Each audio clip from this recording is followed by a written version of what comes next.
Coming to you from the international headquarters, ScottieDTV, but I was at the 2022 SEMA Show, and the Ringbrothers had this very cool 1948 Chevy pickup truck I think you're all going to like.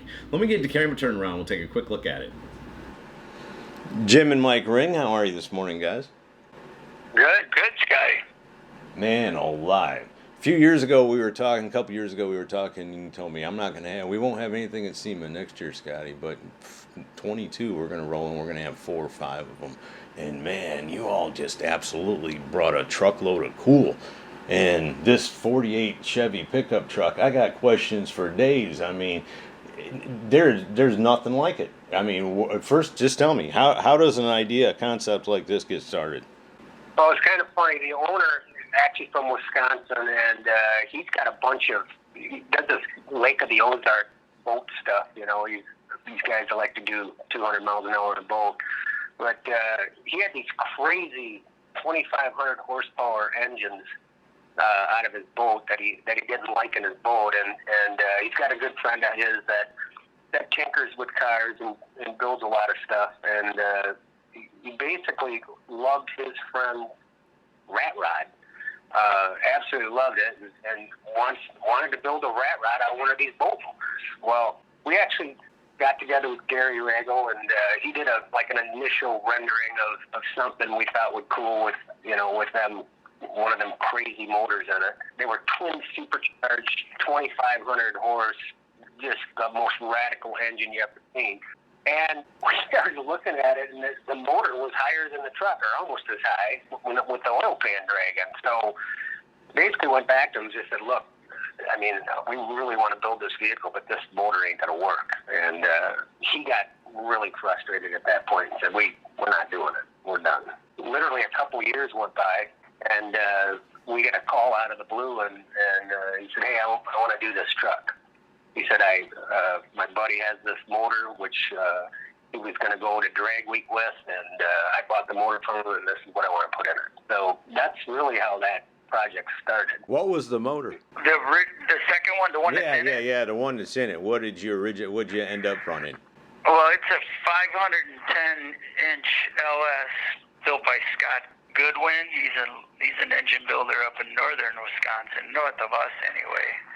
So it's not a drag week turbo motor that was going to run in that type of event. It was a non-turbo, normally aspirated, made 1,000 on race gas. So the truck sounds pretty pissed off. It's plenty nasty, that's for sure. Solid lifter, a lot of rattles, just like you'd want it, just like a grown boy wants it. It sounds like it looks.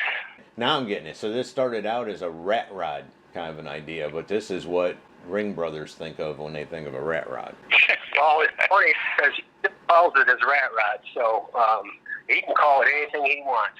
An amazingly fun project that everybody in the shop really got excited about, and there's a lot going on in that shop. Tell me. I know we only got 10 minutes or so, but give me as much as you can. Yeah, you'd need it's like the Blazer, you'd need 2 days. Well, we started with, obviously, Gary. We designed wheelbase, and that was the first thing. It's 118 inches. Well, the wheelbase is pretty long, a lot longer than people think it is. That's because the wheels are so far extended. You probably saw the picture of the truck, what we started with, that old farm truck. Flatbed, wooden sides, 1 ton or better truck. So we worked with on a chassis, and we also worked with this guy named Scott Ullman, who is a local guy, but he used to work for Ford and Indy teams and NASCAR teams, and he's a chassis dynamics engineer, went to MIT. Smart dude, helped with the design of the chassis, who then got us hooked up with Olin's shocks and Brembo with the braking system, so dialed that in with them. So all that's built around, that's not just off-the-shelf stuff. That's all calculated with the cantilevered suspension, and a lot of calculations went in. So this was truly a highly engineered project, by far the most we've ever done. But the front stub on that is all machined one-piece steel. They couldn't machine it, we couldn't. It was bigger than what we could put in our CNCs or theirs. So the whole front stub, which is the uprights and everything, were machined, and then that was welded into the frame rails.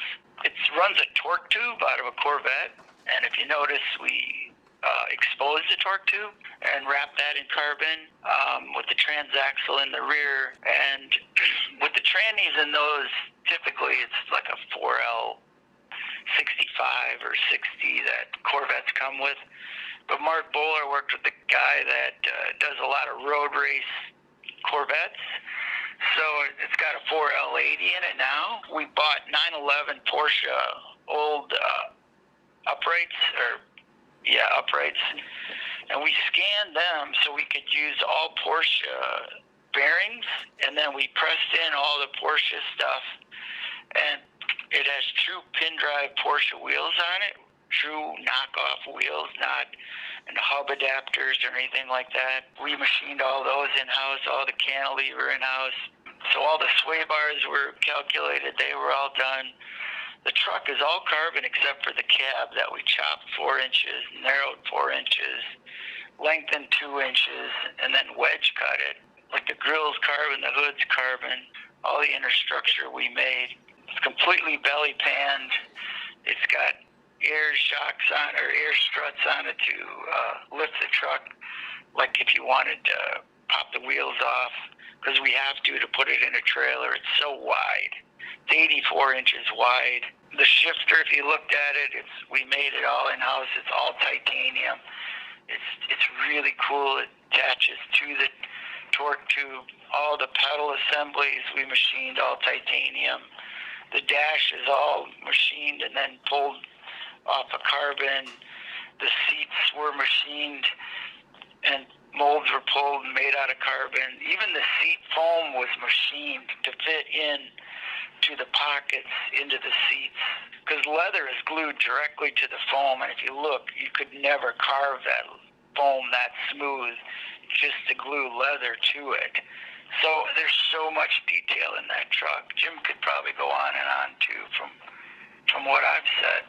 A lot of cool little things, like he wanted a power rear window in it, so I mean it's got that. The thing has twin exhaust systems on it. You can actually dump it out the side pipes, which is my favorite, and you can also run it through the exhaust underneath with a little switch. There's so much on that vehicle. It's hard to even. It doesn't make vacuum, so we have to run a little vacuum pump on it. We have to be able to route all that water to the back radiator, make that run all the big side scoops to bring in air and then put a baffle inside that so it just wouldn't shoot in one side scoop out the other side, to make it go through the radiator to. The side pipes were designed to actually help the airflow the exhaust would push the air into the side scoop. That was all calculated in.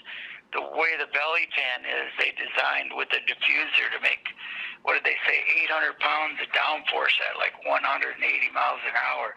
So this isn't just a thrown together, look kind of cool. It's all super high-tech calculations that are way beyond Jim or I. Something we can't do with fingers and toes. We're pretty well out of that equation. Yeah, it's Jim. Even as fast as he drives, he's afraid of that truck. I bet. It's scaled out more than you think. It's 3,300 pounds wet, so it's not as light as you think, because there's a lot of dynamat there isn't. But it's still 1,000, true 1,000, normally aspirated. And Jim shakes. He won't even. But he can tell you how it drives. It drives like you're in a go-kart. And it's just, to me, it's just so violent, meaning that motor, and I'm not used to all that crazy noise coming out of that thing. But for me, it feels like you're walking into Jurassic Park and trying to poke a dinosaur. It just scares the shit out of you. That's a good thing, though. That's a good thing. Spend a lot of money to get the crap scared out of you. It does have street tires, too, for it, but it just doesn't look as cool. We got one shop as far as the guys that work here. And the girls. We are blessed because we get to be called Ringbrothers, but there's a lot of people that are the Ringbrothers, and we appreciate every owner that gives us the opportunity to do these things, and I won't tell you a lie, that's a lot of fun to build something like that, because we know the odds of somebody else having to be what we would call almost the first to really think outside the box. Maybe not. You know, there's people that have done rat rods, but to make something defined and the engineering that went into it, and for somebody to allow us to do it, it's a great compliment and the most fun we've had in a long time, I can tell you that. One more question before I run. What are those tires off of? You know, I'd be lying to you. We built the car around that tire, and I searched and searched and searched and looked for the diameter, and I believe it was like a Can-Am car that they convert from 15s to 18s because everybody wanted to go bigger brakes in those older cars. So Goodyear and them come up with some of these 18s to get back to the width and everything they needed. Yeah, I can't wait till the day it goes to like Road America or something to see somebody that can drive, just hammer that truck, and to see it at a 180 or 150 or whatever somebody feels comfortable in. I think it's capable of all that. It's just whether somebody has got the huevos to pull the trigger. And yeah, it would be fun. I'm sure there's a lot of guys out there that would like the opportunity, but I would just like to see it come down the track. Fellas, I cannot tell you how much I appreciate you giving me some time this morning. The only thing I ask of you is just keep building cool, man, because every time you show up with something, it's a home run. Well, thanks, Scotty, and thanks for putting this out there. It just helps us, so thank you. Absolutely, my pleasure, guys. So there you go, from the Ringbrothers in the 2022 SEMA Show. One way cool 1948 Chevy truck. Hope you all have enjoyed it. See ya!